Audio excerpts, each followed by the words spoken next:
Servers are awesome. They pretty much run the world because they run the internet. And that's why it's no surprise to me that one of the richest, most powerful people in the world owns the most number of servers. Our old pal, Jeffrey Benzoate, or Jeff Bezos. So what's stopping you from getting your own server for your own use in your life? That is what a NAS is for, something like this. And here's why you might or might not need it. So all this started because I'm a data hoarder and I finally got my chance to play with a NAS, this QNAP TS453D, which I'm also reviewing today. This was loaned to me from Conversion Designs, by the way, just full disclaimer. And it's confirmed to me my beliefs and understandings about using a NAS. So what is a NAS? Well, I'm not referring to the rapper from the 90s or the little one from the 2020s. And I'm not talking about the two-faced content creator that got cancelled. No, I'm talking about network attached storage device, a NAS. Essentially, what a NAS is it's a server for your own personal use, be it in your home or your office, and it's designed to store your files, run 24/7, bumbling away in the background like a worker bee, storing and connecting you with your files via your network. Speaking of connection, connect with me on a deeper level by following me on Instagram so that you can see some interesting tech photos and behind the scenes. It's linked in the description. And that is the key.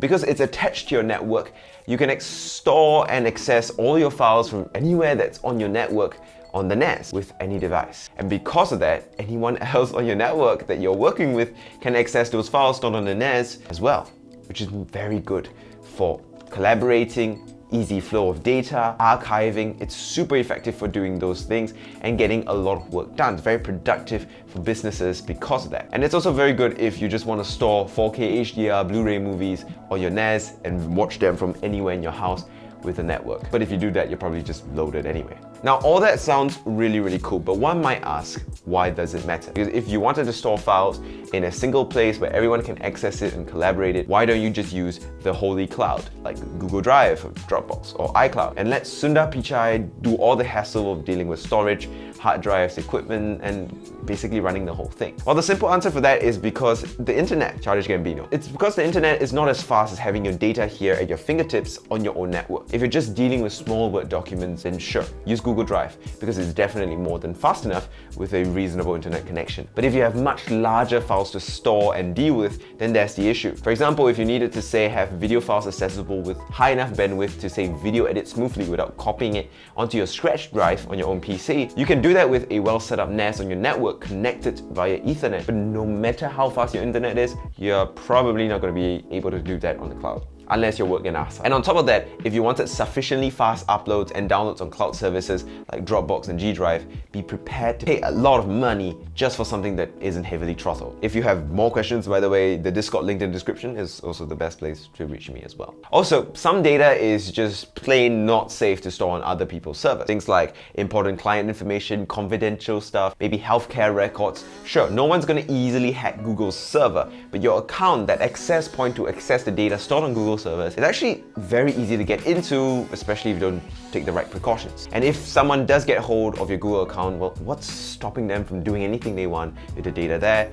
and selling it to an evil corporation? So that's why you might need a NAS. If your Word needs to store large quantities of data that you need very quickly access and be able to access it at an instant from anywhere on your network, it's your best option. It's also good for things like surveillance cameras as well, for say a small shop, and of course it's great for storing sensitive data that you can't really trust on someone else's server. And with that, how do you choose a NAS? Well, with NAS devices, it's kind of a spectrum. On one hand, we have the insane DIY LTT Wendell Level 1 Tech Super DIY solutions, like I think 45 drives. These will give the best performance for the dollar and be the most tweakable to whatever use you need it to be, but as stated, they are DIY. Do it yourself. That's a hassle that most people probably don't want to deal with. And on the other hand of the spectrum, we have closed-off walled gardens. Things like the My Passport solution from WD, or like the Lacy drive systems, for example. Super easy to deal with and set up and stuff, but it's heavily limited by its upgradability and performance and flexibility, just because the ease of use means that, well, it is a walled garden style of setup. And that brings me to the QNAP NAS I was sent by Conversion Systems to review. I wasn't obligated to say anything good, and they had no creative control over what I put out with this video. So let's talk about it. Now, disclaimer as well, I'm no server expert, so the only thing I can give you is a beginner's perspective, which I think, in my opinion, will be helpful to a lot of you guys,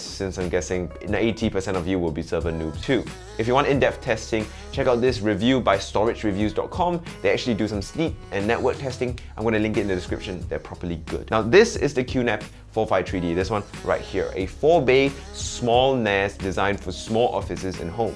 And it's pretty interesting. Physically, it's kind of like a small form factor PC, and it kind of is a small form factor PC in a way, because servers are really just PCs.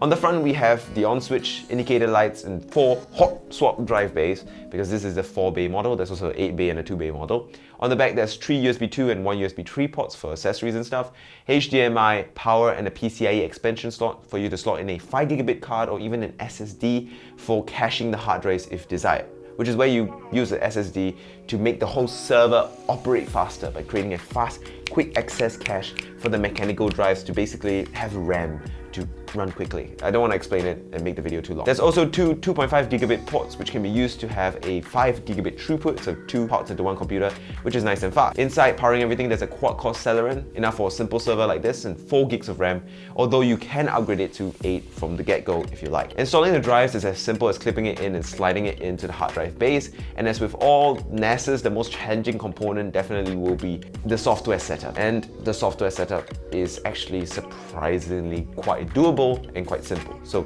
thankfully it's alright. Now, it's almost plug and play, and the online manual is really quite easy to understand. Although it is 470 pages in length, I assure you most of it is not needed unless you're troubleshooting something, and most of those 470 pages cover things that an average user probably doesn't have to deal with. Once plugged in, Windows or Mac naturally recognizes the NAS as well as NAS, and you can just drag and drop files onto it via Explorer or Finder. As for the fancy features that the QNAP NAS does have, however, because QNAP is a big NAS brand with a lot of fancy, interesting features, it will be a little bit more complicated to access. So to access the features of the NAS, you have a few options. You can either key in the IP address of the server into any web browser that will connect it to the same network, or you can use the QFinder Pro software to do so. There's also mobile control too with the QManager app, which you can put on your phone. In the QFinder Pro or browser access, you can check the condition on your drives and make sure everything's working properly and nothing has failed and destroyed all your data yet. You can also set up features like automated backup from a host PC or within the NAS itself, so it backs up within itself. And while this test unit only has 4TB of storage in total for 1TB WD RAID drives, with hard drives going up to a total of 14, 16, even 20 or higher terabytes nowadays, a 4-bay drive like this can do a lot of backing up. Think about it, 4 20TB drives is 80TB, divide by 2 for redundancy, you've got 40TB, which is a lot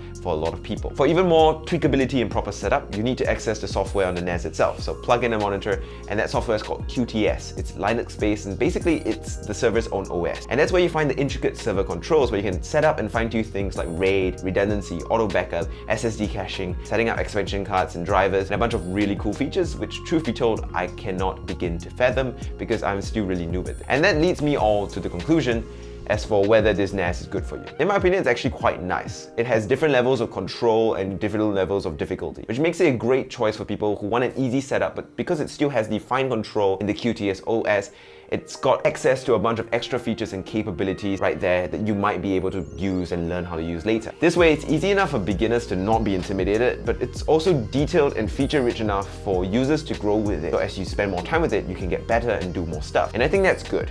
So if you're looking for a NAS in a good price range for both noobs and keen learners, the 453D seems to me like a pretty good option to keep in mind on the watch list at least. Finally then, should you get a NAS? Well, the truth is, it really depends. NASs have a lot of functionality. QNAP even has a karaoke feature on some of the NASs called Ocean KTV, where you can have a KTV information stored and ran from the NAS, for example. But it's really up to you as to what you want to do to understand whether this move will be the right move for you to get a NAS. If you're a multimedia freak, yeah, why not? For artists who needs to save many copies of work, a NAS definitely is useful. Our offices or stores with accounting files and CCTV footage to deal with, a NAS makes perfect sense, absolutely. Of course, for the normal gamer that only games, it is kind of useless, but for the right people, a NAS could be a game changer in productivity, getting work done, and efficiency. So it depends on who you are, really. And with that, thanks for watching. I hope you guys found this little video educational, entertaining, and interesting in some sort. It was quite difficult to make, as with every single video, so make sure you like, subscribe, and comment, and I'll see you guys in the next video, which might be tomorrow, probably. And with that, adios,